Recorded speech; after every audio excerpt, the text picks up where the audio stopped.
Hello, everyone. I'm so excited to be here again. It just feels like a good place to be right now. Last year, I had the pleasure of coming to this virtual stage with one really important question.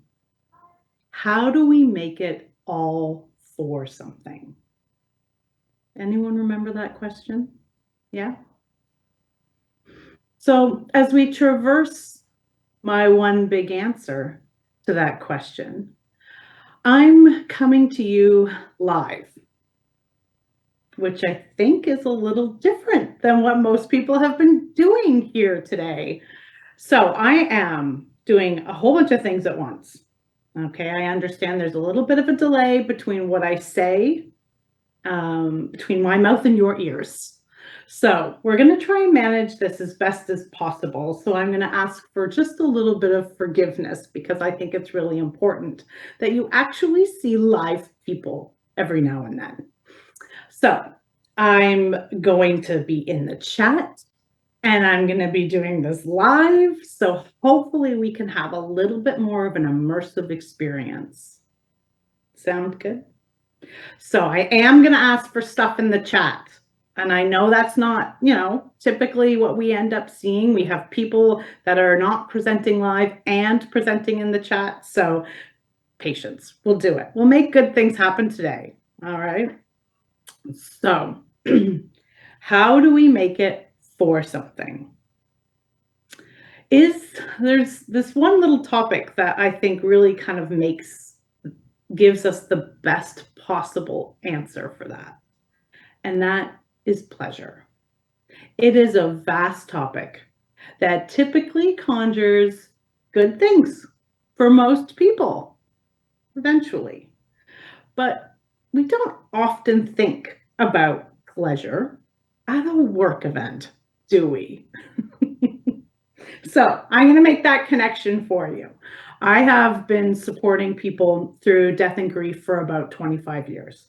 And I have also had the absolute humble pleasure of supporting long-term care workers through this pandemic. And in all of these hard things, there is one thing that keeps people from really sinking back into the richness of life. And it's not their boss, it's not their coworkers, it's not even the company you work for.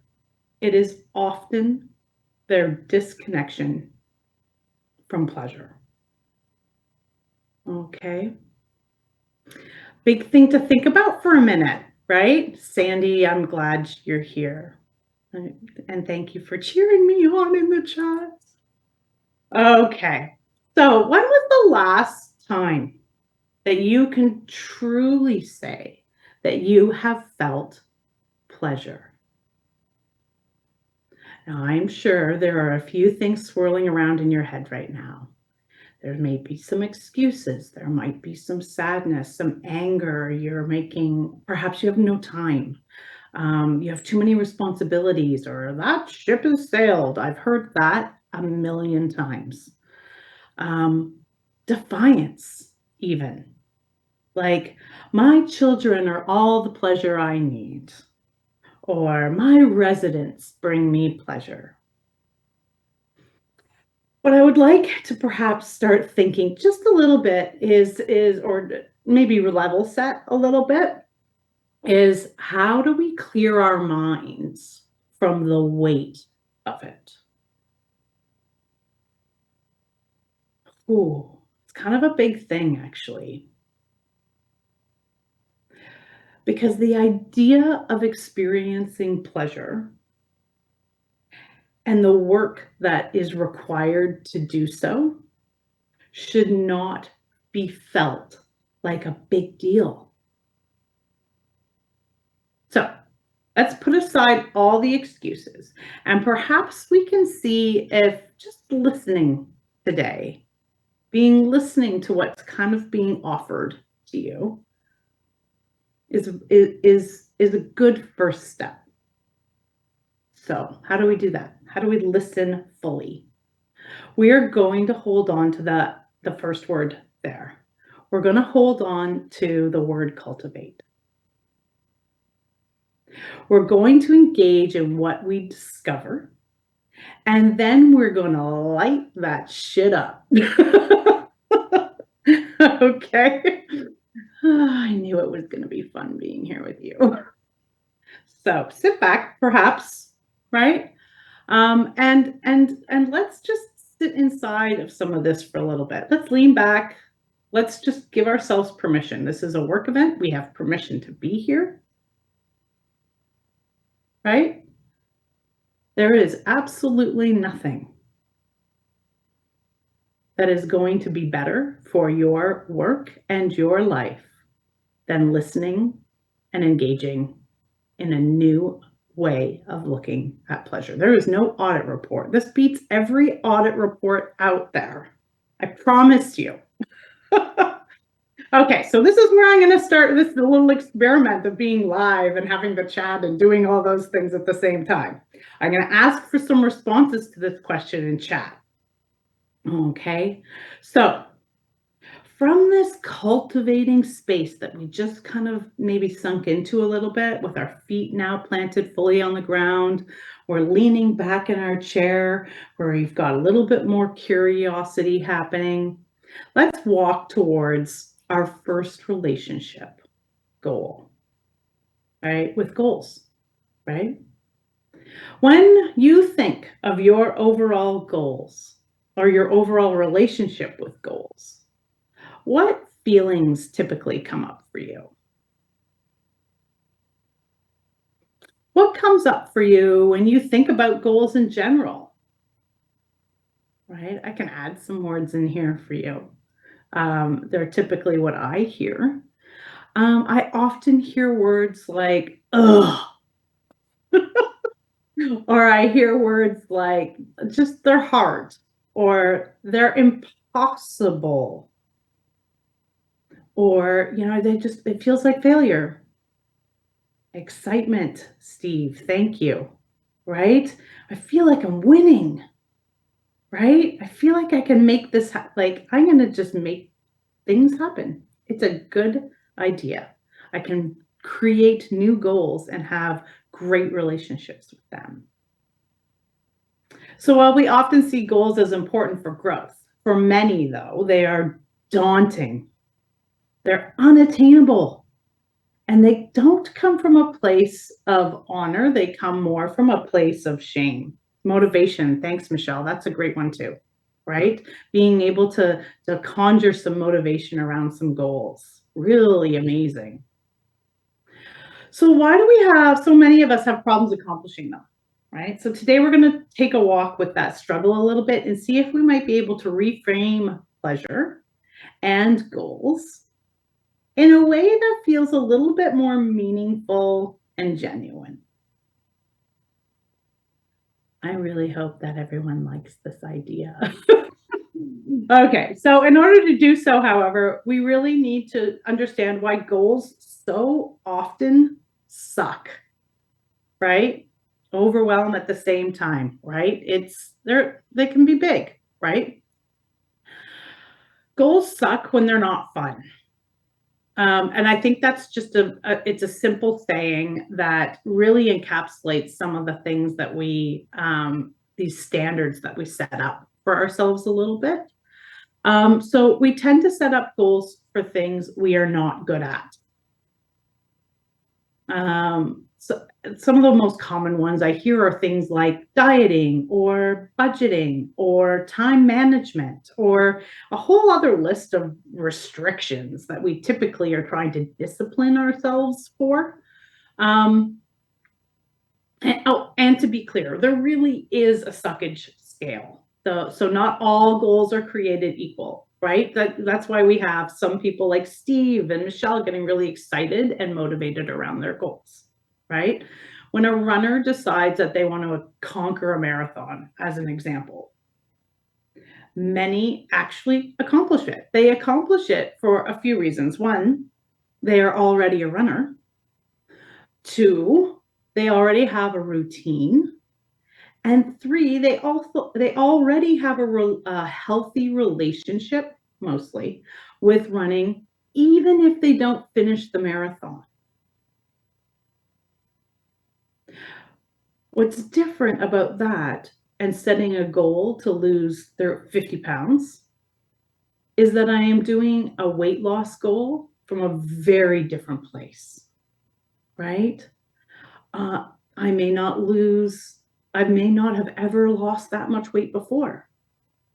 I may have a poor lifetime relationship with weight.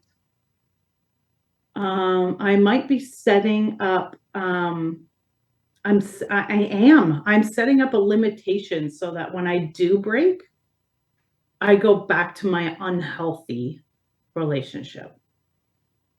And I'm not saying that can't happen with marathoners, right? But there is a difference. So by no means am I saying that running a marathon is easy. I think my knees would turn to dust. It just simply isn't. It's just simply not easy. But it comes from a place that is a can-do mindset rather than a have-to mindset. I can do this mindset type goals, and I have to mindset type goals. That's really a big difference. Okay. Yay. All right. So I want to dispel the myth that goals have to be hard, because I still have a hard time with the idea that, taking control of your finances or your weight or your sleep, right, is easy, right? So let's use the power of visualization for one moment. Let's sink into one of those goals that you have for a minute, one that seems almost impossible to accomplish, that every time you try, it just doesn't quite hit the mark for you. We all have them. I've used the example of weight loss, but there are so many others. Like I said, financial goals, completing school, exercise, family goals, travel goals, retirement, sleep. Okay. Got it? Yeah. Okay, now let's visualize just for a moment what it would look like to actually accomplish that goal. You're imagining an empty bill or pill drawer. Imagining a Christmas filled with laughter instead of feelings of loss. Maybe you're imagining chasing after grandchildren in the park. Imagine that little saucy outfit you might be thinking about buying once you hit some goals. Now, what feeling does that accomplishment give you?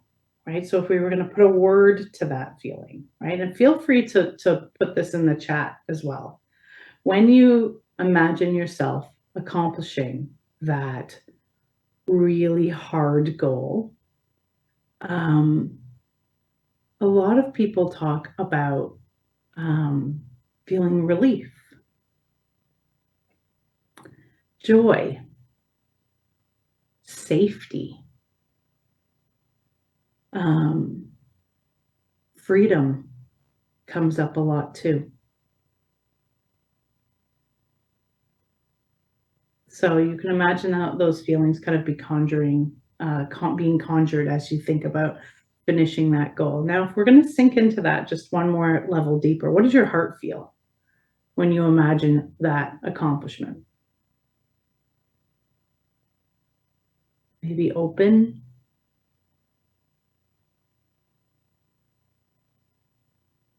a little more settled. Yeah. What does your body feel? Perhaps it feels strong and capable. And I'm going to use the horrible word resilient. Oh, my activist heart always gets in there somehow. So I would love for you to maybe write those feelings down, right? Again, feel free to share them in the chat, right? But let's hold on to those for just one moment, because I think we need to maybe go back to our original goal. When we think of that original goal, and I'm going to use the example of weight again, I want to lose 50 pounds. Does hearing that goal conjure those feelings for you immediately when you read those words?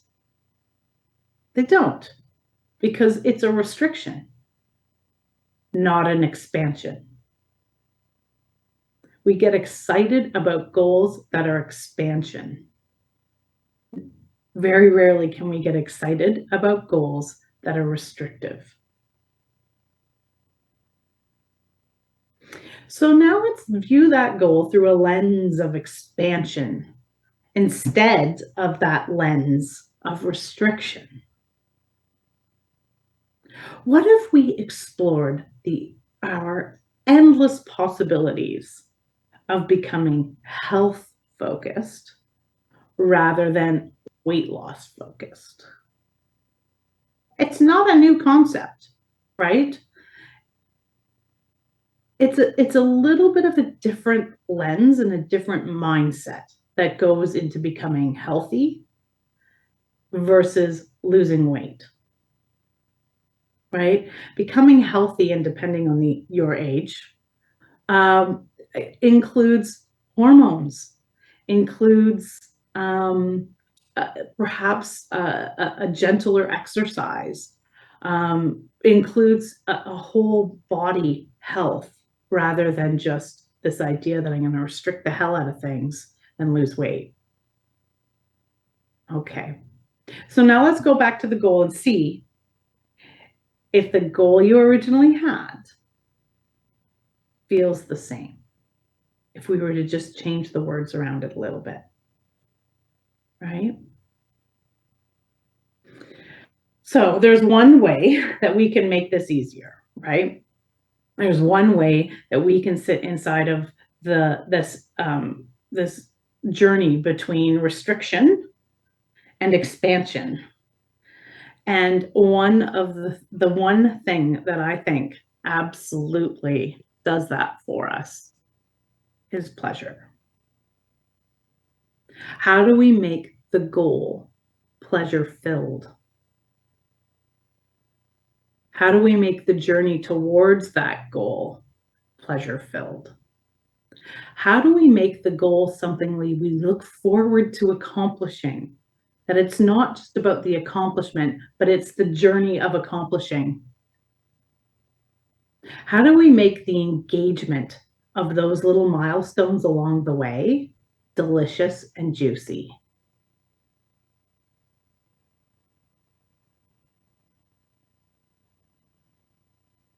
We can see the linkage, right, between embracing pleasure to achieve our goals, because we can perhaps view it in the opposite way first, right, what we're used to doing. We can see the linkage in this because we can hear our own self-talk when we don't accomplish goals. We often see, the self-talker runs out and finds excuses for us to make us feel better. We were in outbreak. My partner got COVID. My child was having a hard time at school. My basement was flooded. My mother fell. All of these things are true. So before I go on, I'd like to just send my love out to all of those little managers who just are out there finding excuses to make us feel better. They're doing such a good job for us. And we don't often give our little managers inside of us enough credit for the work that they do. So their whole goal is just to make us feel better, right? So I appreciate them a lot, actually. So let's put all these external factors and excuses that they came up with, right, down for a moment, and let's just hold on to them in the truth of not attaining a goal.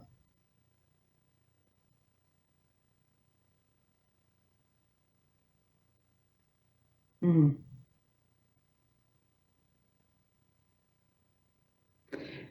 It was restriction that we just couldn't see things to the end, or was it a goal or an excuse that couldn't see us through to the end?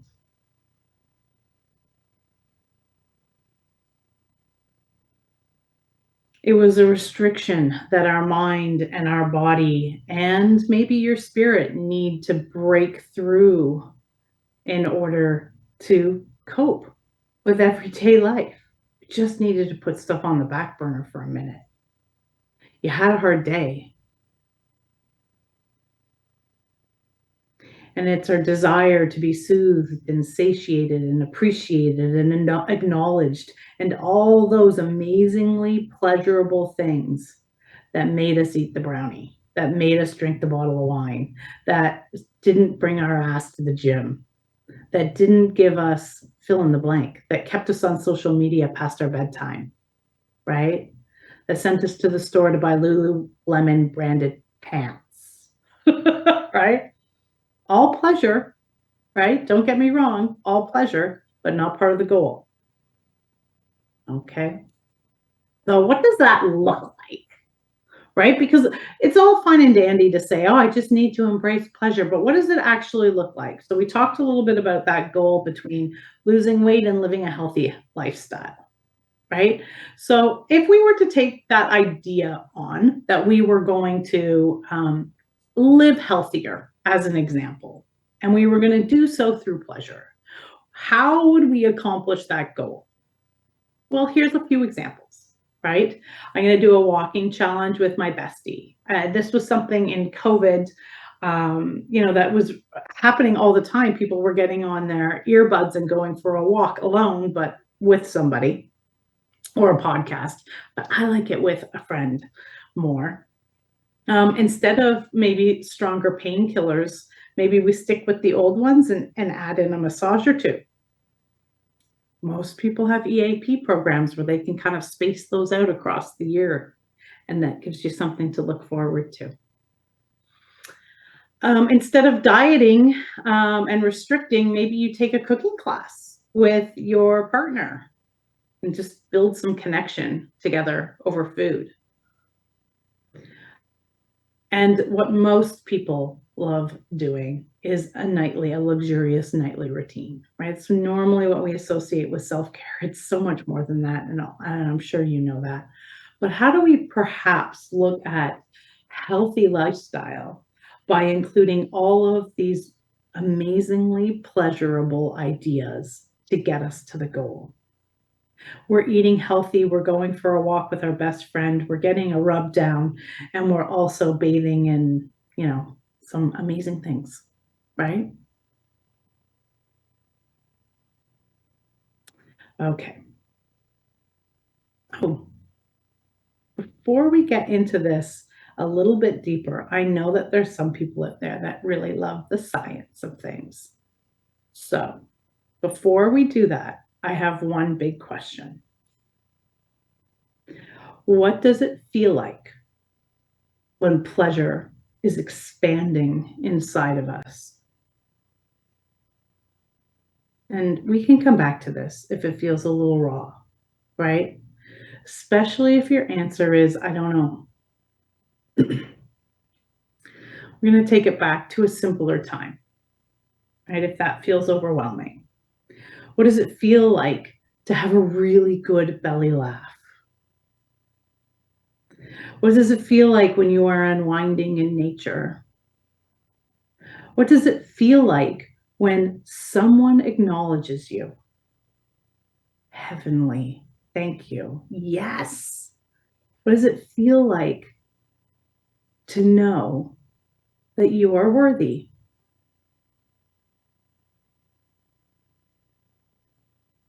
So let's just hold on to that for a little bit. And I'm going to give your heart a break by getting into some of the science of all of this, right?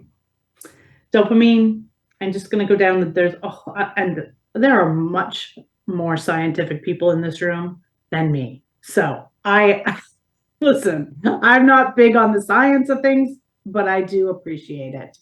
Dopamine, it's a neurotransmitter and it's also a hormone, and it kind of moseys on through your brain, right? And it plays a big part in your movement, your memory, your pleasure, your behavior, your sleep, your arousal, your moods, and how you learn, right? As a hormone, it plays a really big role in that flight, fight, freeze, friend syndrome that we get when things just aren't good.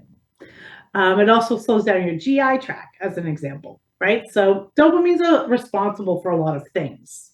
And it happens when we experience pleasure. So when we are experiencing pleasurable things like a delicious brownie or a really nice big bottle of wine, we feel happy and motivated. We are feeling satiated. We are more focused, right? We've got a little bit more ability to focus on particular things, right? But when we have low dopamine levels in our body, we're tired, we have sleep problems, we have mood swings, we have low sex drive, concentration problems, right? So dopamine plays a really big role in how your body takes in pleasure, takes in a lot of the surroundings. And you can see how when we have balanced dopamine, so when we are creating dopamine, we need more dopamine or we feel more dopamine. It's a bit of a cycle, right? We're seeing dopamine come into our bodies and we're feeling focused and motivated, right? And to be focused and motivated actually begets more motivation and begets more arousal, right? So it's this, it's like weight training. It gets, we have to lift more weight in order to see bigger accomplishments, but our body just be able to carry on with the muscle mass and be able to do great things because of it. That was a bad example, I think, but you get what I mean. Okay, so what does this actually look like in real life? Because I don't think, sitting up here and we hear a lot of keynotes and they're all very like up here and a lot of philosophical type things. I want to tell you what this looks like in action, especially because we may have some dirty minds. And I'm not just talking about, what happens between the sheets. I'm talking about what happens throughout our life. How do we feel heart-filled pleasure? I walk and talk with my girlfriends. I listen to my daughter laugh. She's got one of the best belly laughs on the planet. I hold my partner's hands. I built a new shed, not me, but that some, right? Might do something like that. They build something, they create something, they have a tangible item in front of them that was built because of them, right? Body-filled pleasure is about really that emotion, right? I am outrageous. I wore something sassy. We're doing kitchen dance party, and I ate probably one of the best brownies on the face of the planet, right? Body-filled pleasure. Spirit-filled pleasure is where we say, I am an original, actually. I have an original blueprint. I am full and I am okay being a little bigger. I'm very proud of the work I do. And I am simply delicious to be around. It's a little bit different than what we typically say to ourselves every day, isn't it? So that's what it looks like.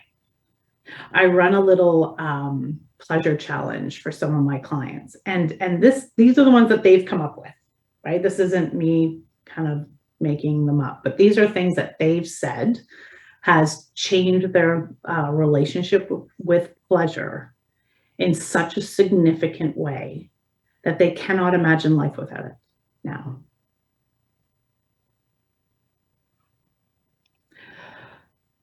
And now that we've cultivated a bit of an understanding of how pleasure plays a really big role in our life, you need to cultivate a few juicy ideas on what that could look like, And a lot of people go, oh, can't think of anything. Ah, ship has sailed. I'm not doing that. Well, I have ideas for you so that you don't have those excuses anymore, that those managers who are running out and finding excuses can just take a rest for a moment. Here is a bunch of ideas that you can do to bring more pleasure in your life. And I bet if all of you take a look at this list, you can see things in here you already do.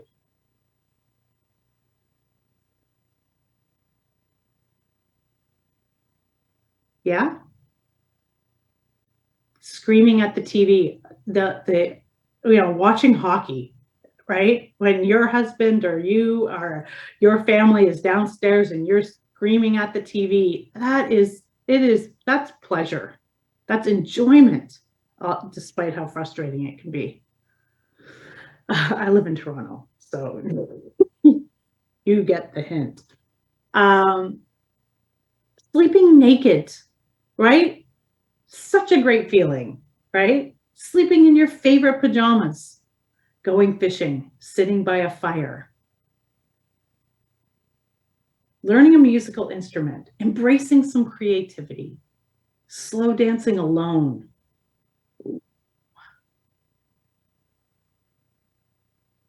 cooking school. All things that we can do to bring more pleasure into our life and to perhaps flip the lid on our goal a little bit. So if more sleep is that goal, I bet you I can pick about 5 or 6 different things in this list that you can do to help you to sleep better. If losing weight is your goal, I bet you I can pick 5 or 6 things in here that would help you lose weight, and maybe 5 or 6 things would not be so helpful. It's so good. It's so good, right? Okay. So how do I start my own pleasure rebellion? Start small. Start with the things you are already doing. And I know this is a radical idea, but you need to carry a pleasure lens with you in every situation you are going into. And maybe that sounds a little weird, but not when we think of pleasure as a heart-filled thing, right? Or a body-filled thing, right? So I'll give you an example of a pleasure lens, right? When you hear a resident laugh, does it make your heart sing a little bit? Yeah. What about your favorite pajamas? Doesn't that just make your body feel amazing? What about hearing ocean waves? How does that kind of soothe your spirit a little bit? Just sinking down into yourself a little bit more when you hear that ebb and flow. Often this is hard for us to do because we are overwhelmed by caregiving, by giving care, by giving out care. We are really good at caring for others. We're not so good at taking care of ourselves. Why? Why are we not good at caring for ourselves?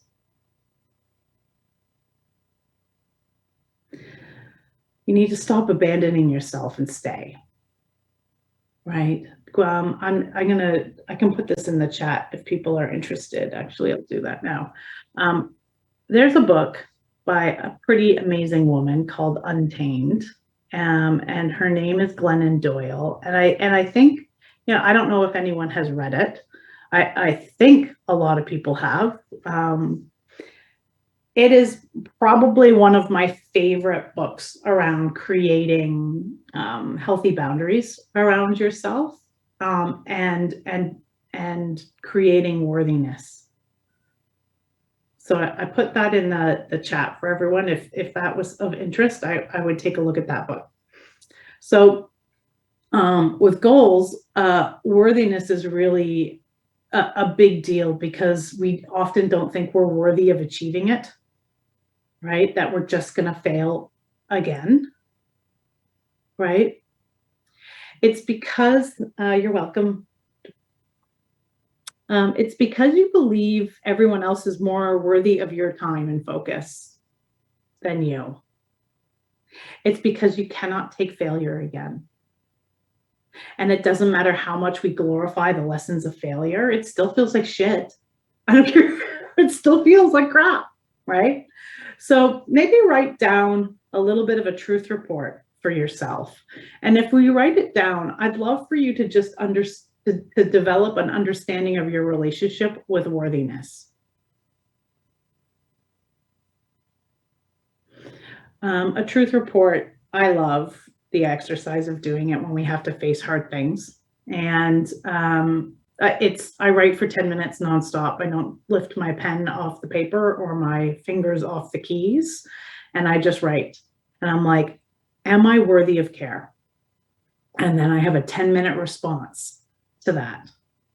And I write no matter what I'm thinking, even if I'm typing, this is the most ridiculous thing I've ever done. I continue typing. I type that and I keep going, right? It's a big question. It's not little.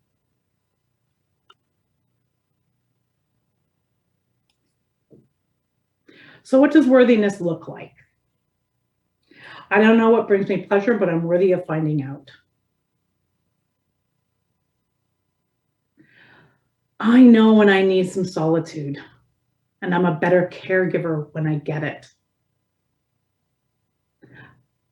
I can say yes to this with a bit of an experimental mindset rather than an expectation mindset, right?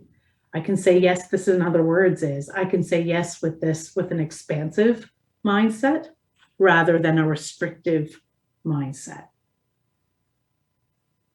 I can focus on what feels good rather than what I should be doing. That's a big one, right? Because you are more important than a clean house. We have a hard time with that idea. Generally speaking, we have a hard time with that idea that you are more important than a clean house. So what often comes up in this conjuring as I go through a lot of the clients that I work for and with is a little bit on trust and belief, right? We often we crack open a little bit and we can see like a pomegranate, right? We're kind of cracking into that pomegranate and we peel back some of those hard layers and we can see all these juicy bits inside, but we're really afraid of breaking them. So often I hear things about, what if I crack open and everything blows up? What if I feel things I'm not ready to feel? Your brain is super judgmental and your body remembers.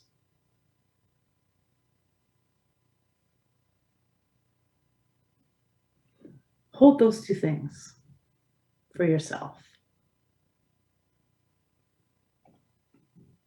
Your body remembers and your brain is judgmental.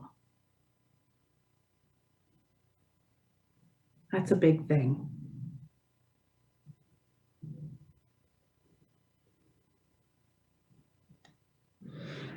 You will only discover what you are ready for. Your body feels pleasure, no matter the size, the shape, or the trauma. It is true. And I know it hurts to hear it sometimes, but it is true. Your body remembers and your brain is judgmental.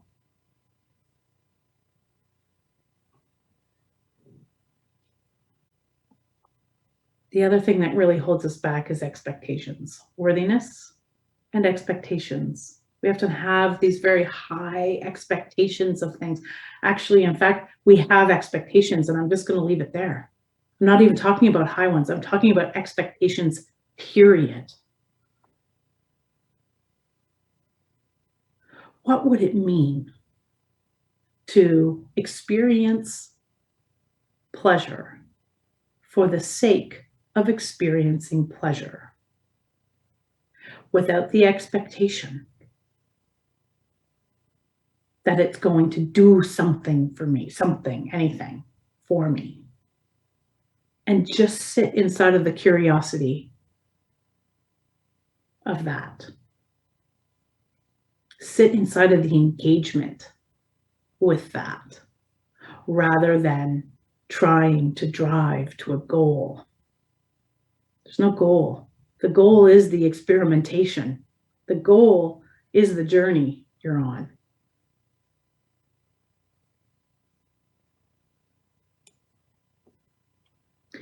In order to feel worthy of pleasure, what do I need to give myself permission to let go of?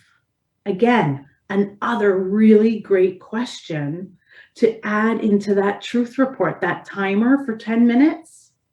Just write it down. I don't know why I'm doing this dumb truth report, but I think it has something to do with the fact that I can't let go of shit. Is a wonderful thing to read again and again and again. There typically is a nugget or two in there. So here are some examples of things that we can release, right? That I don't need anything. This is probably the one thing I hear from most, especially long-term care workers. I don't need anything. I don't want to be a burden, right? You are never a burden, and you need everything.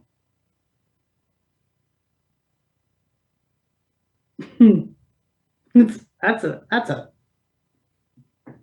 glorious, pleasure-filled statement, isn't it? I'm too busy to feel pleasure. I got too many people I'm responsible for, right? That's a little manager coming in, helping you avoid what you need, helping you avoid your worthiness. That you have too many things that you're responsible for, that's too late. That's another one. It's too late. I'm too old. That ship has sailed. Some of the most nourished, engaging women I know are in their 60s, 70s. They've seen it all. They know how important pleasure is. It's never, ever, ever, ever too late. Other people give me all the pleasure I need. No, you need more. You absolutely need more. If the only pleasure that you are getting is from other people, you need it more than ever. You are worthy of it. So if these things are coming up for you inside of that conversation about why you cannot take on a little bit more pleasure in your day, these are examples of things that I have heard throughout my days. Let it go. Let go of the expectation. Know that you are worthy. And I know we're coming up on time, so I'm going to leave you with just this last piece. Your capacity to receive love is only as vast as your capacity to love yourself. And I've heard a lot of people kind of hold this in different ways and challenge this. Challenge it. Prove me wrong. Please prove me wrong. Please prove me wrong. But dive into it for just a minute.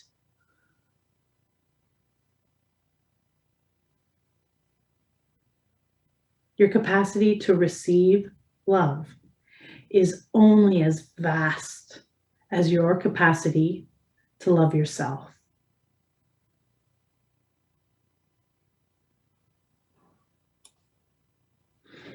So how do we do that quickly? We do that by just having a conversation about it. I heard a talk today about pleasure, and I want to explore how I can bring more of it in my life. Put it out there. Have those words come out of your mouth. See how they feel. If you rely a lot on others to bring you pleasure, see what reaction you get. Know you are worthy.